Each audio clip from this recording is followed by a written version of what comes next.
अथ गीता माहात्म्यम। अब हम गीता जी का महात्म्य समझने जा रहे हैं, इसका अर्थ भी समझेंगे और इसका उच्चारण भी हम अच्छे से सीख लेंगे इस वीडियो में, ठीक है ना।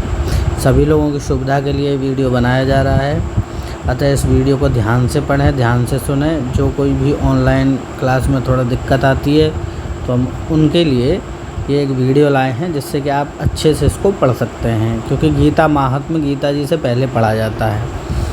देखिए गीता महात्म्य होता क्या है पहले ये समझिए। देखिए अथ माने होता है अब, मतलब अब प्रारंभ करना जा रहा है।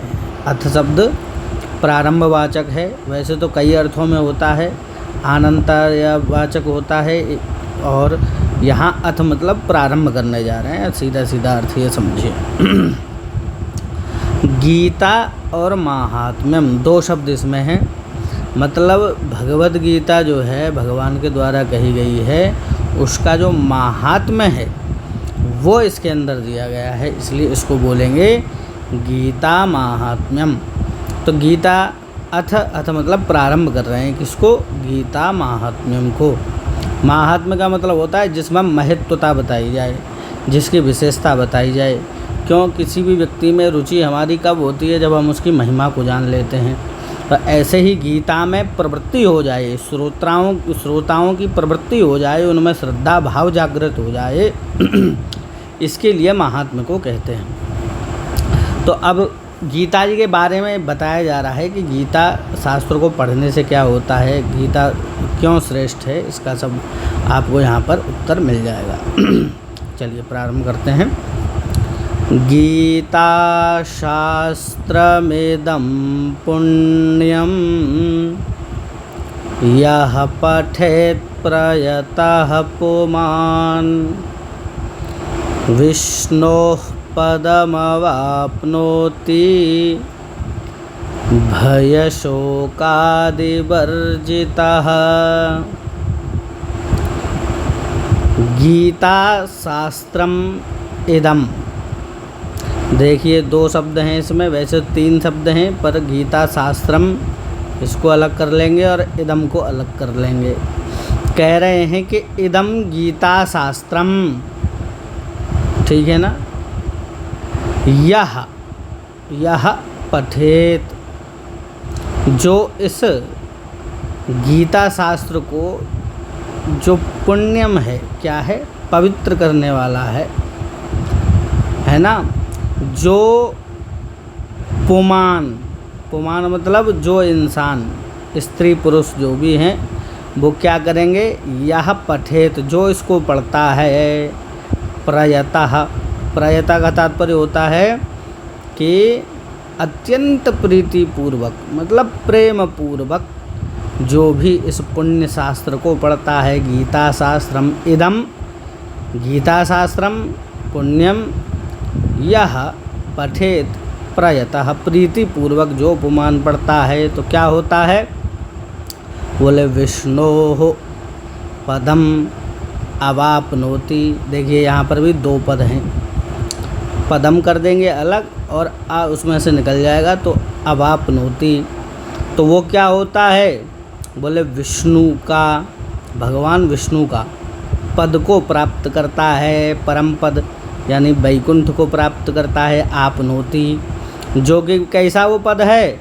बोले भय शोकादि वर्जितः, मतलब रहित है। कैसे? बोले भय और शोक से जो रहित, जो भगवान विष्णु का पद है उसको प्राप्त कर लेता है। ऐसा ये गीता शास्त्र है, जो इसको प्रीतिपूर्वक पढ़ लेता है, हैं, जो अत्यंत पवित्र हृदय से या पवित्र शास्त्र को जो पढ़ लेता है, वो क्या हो जाता है? भगवान विष्णु का अत्यंत परम पद प्राप्त करता है, जो कि भय और शोक को, जो शोक से रहित जो पद है वो प्राप्त कर लेता है। आइए अब दूसरा श्लोक देखते हैं। गीताध्ययनशीलस्य प्राणायामपरस्य च नैव सन्ति हि पापानि पूर्वजन्म कृता नीच। गीता अध्ययनशीलस्य, क्या कह रहे हैं कि जो गीता अध्ययन करता है उसका, और प्राणायाम अपरस्य च, जो प्राणायाम करते रहता है, मतलब प्राणायाम इत्यादि नित्य क्रियाएं भी करता है, योग इत्यादि भी करता है ना, श्वास पर जिसने विजय प्राप्त करी है और नित्य गीता को पढ़ता है, ऐसा व्यक्ति क्या करता है, बोले नैव सन्ति पापानि, उसके न एव सन्ति, सन्ति मतलब होते हैं, न एव नहीं होते, क्या बोले पापानि, उसके पाप ही नहीं होते, और पूर्व जन्म कृतानि च, भैया पूर्व जन्म में भी जो पाप किए होंगे वो भी सब क्या हो जाते हैं, बोले नहीं, सब नष्ट हो जाते हैं। किसके, बोले जो गीता अध्ययनशीलस्य है उसके क्या हो जाएंगे, बोले नैव सन्ति ही पापानि पूर्व जन्म कृतानि, इस जन्म में किए गए और पूर्व जन्म में किए सारे पाप भस्म हो जाते हैं। कितनी अच्छी बात है। आइए आगे देखते हैं कि मल निर्मोचनम पुंसाम जल स्नानम दिने दिने, सकृद् गीताम्भसि स्नानम संसार मलनाशनम। कि मल निर्मोचनम पुंसाम, मल निर्मोचनम केसाम, बोले पुंसाम, बोले मल को नष्ट करने वाला, क्या, बोले जल स्नानम, शरीर के मल को नष्ट करने वाला क्या होता है, बोले जल का स्नान, पुंसाम इंसान के जो शारीरिक जो मल है उसको जल स्नान प्रतिदिन दिने दिने, हर दिन स्नान, दिन दिन स्नान करने से शरीर का क्या नष्ट हो जाता है, बोले मल निर्मोचनम हो जाता है, उसके शरीर का मल चला जाता है। कैसे, बोले जल के स्नान करने से। तो भैया कह रहे हैं कि लेकिन एक और स्नान है इसमें संसार में, बोले कैसा स्नान, बोले सकृद गीताम्भसि स्नानम, अम्भसि सकृद गीता, सकृद गीता अम्भसि, अगर एक बार भी सकृद, यदि एक बार भी, देखिए यहाँ प्रतिदिन की बात हो रही है, दिन दिन रोज़ स्नान करना पड़ता है तब जा कर के मल निर्मोचन होता है, लेकिन यदि गीता रूपी अम्भसि, सकृद गीता अम्भसि, एक बार भी गीता के जल में स्नान कर ले, स्नानम, तो क्या होगा, बोले संसार मलनाशनम, उसके संसार का ही मल का नष्ट हो जाएगा, मतलब इस संसार रूपी चक्र से मुक्ति मिल जाएगी। और फिर आगे कह रहे हैं गीता सुगीता कर्तव्या किमन्यैः शास्त्र विस्तरैः, या स्वयं पद्मनाभस्य मुखपदमाद् विनिसृता। कह रहे हैं अरे भैया लोगों, भैया बहनों, क्या करो, बोले इस गीता को ही सुगीता कर लो। भैया कोई चीज़ होती है उसको सु कर लेना चाहिए, क्या, जैसे आपने देखा होगा घर के बाहर दरवाजे पे लिखा रहता स्वागतम, सुआगतम, आइए, ऐसे नहीं आइए, वेलकम के साथ आइए, मतलब बहुत आदर के साथ आप बुला रहे हैं। तो ऐसे यहाँ पर गीता को भी क्या करना चाहिए, सुगीता कर लेना चाहिए, पढ़ना चाहिए, लेकिन परम आदर पूर्वक, अर्थ सहित, भाव सहित, प्रेम सहित गान करके दिव्य रूप से भगवान की इस वाणी को पढ़ना चाहिए, कर्तव्या कर लेना चाहिए, गीता को ही सुगीता कर लेना चाहिए। बोले किमन्यैः अन्यैः शास्त्रैः विस्तरैः शास्त्रैः किं प्रयोजनम, अन्य शास्त्रों के विस्तार से क्या प्रयोजन है, एक गीता को ही सुगीता कर लो, बस इसी को पकड़ लो, इसी से भवबंधन मोक्ष हो जाना है। क्यों जी क्यों? बोले क्यों ये इसी शास्त्र को क्यों कर लें? बोले इसलिए क्योंकि या स्वयं या गीता जो गीता स्वयं पद्मनाभस्य, भगवान पद्मनाभ के, स्वयं भगवान पद्मनाभ के क्या मुख पद्माद मुख कमल से, देखिए पद्मनाभी भगवान, पद्मनाभ भी भगवान को कहते हैं और मुख पद्म भी भगवान का पद्म ही पद्म है। तो स्वयं पद्मनाभ भगवान के मुख कमल से विनिसृता जो निकली हुई है भैया, ऐसे गीता को ही क्या कर लेना चाहिए? सुगीता कर लेना चाहिए। और आगे कह रहे हैं कि भारतामृत सर्वस्वं विष्णोर्वक्त्राद् विनिसृतं गीता गंगोदकं पीत्वा पुनर्जन्म न वेद्यते। कह रहे थे भारतामृत सर्वस्वम, जो भारत है मतलब महाभारत है, उसका अमृत सर्वस्व क्या है? वही गीता है। क्या? इसको जल की संज्ञा दी है यहाँ पर, काय की दी है? गीता गंगा के जल की उपमा दी है। गीता को गंगा बोला है और उसका उदकम बोला है। उदकम, ये उदकम है। उदकम का तात्पर्य होता है जल। तो गीता गंगोदकम है। क्या? भारतामृत सर्वस्व। भारत अमृत मतलब महाभारत का अमृत सर्वस्व क्या है? बोले गीता गंगोदकम ही है। और वो कैसा गीता गंगोदकम है?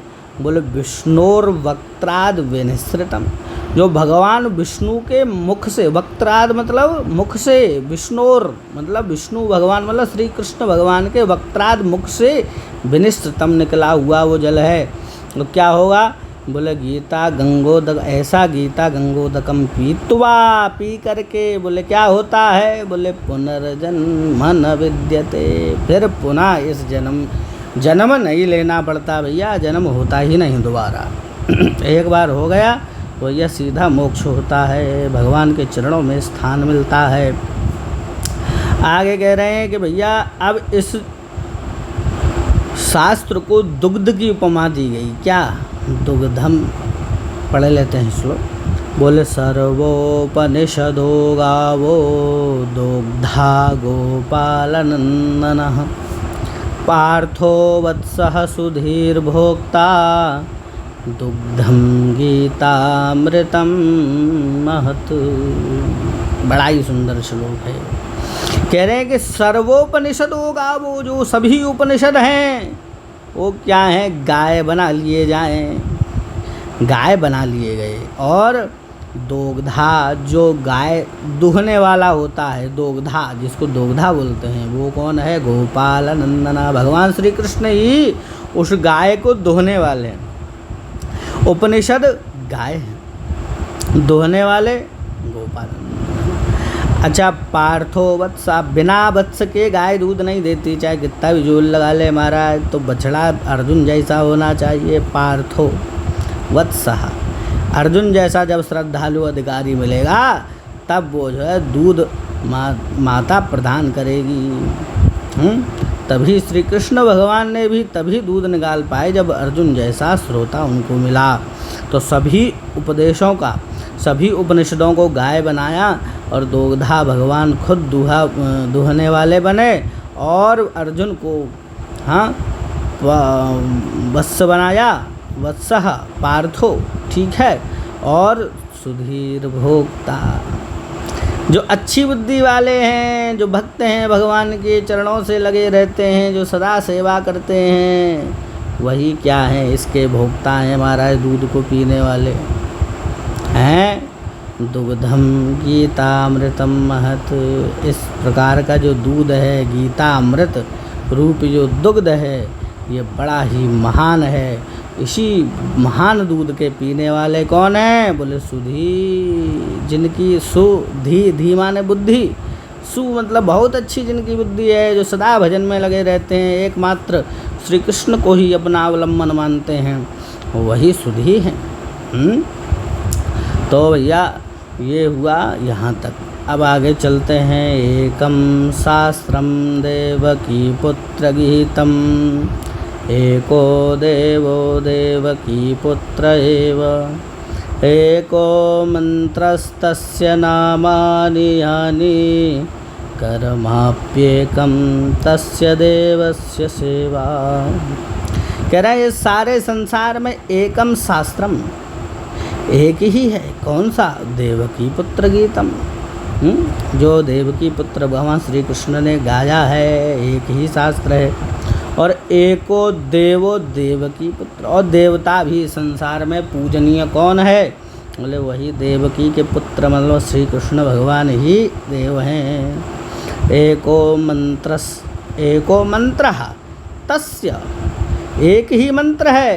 क्या तस्य? बोले नामानि यानि, उनके जो नाम है वही एक मंत्र है संसार में। हरे कृष्ण कृष्ण कृष्ण हरे हरे, हरे राम राम राम हरे, यही महामंत्र है। इसी को जपने से सर्व कल्याण हो सकता है। और कह रहे हैं कर्माप्येकम, कर्मापि एकम तस्य देवस्य सेवा, उस और कर्म भी एक है। क्या? बोले तस्य देवस्य, उस देव की, यानी कौन देव? बोले वही देव की पुत्र एव, उन्हीं देवता की सेवा ही परम कर्तव्य है। मतलब कर्म है, यही कर्म होना चाहिए। तो शास्त्र एक है देव की पुत्र गीतम, मतलब गीता जी।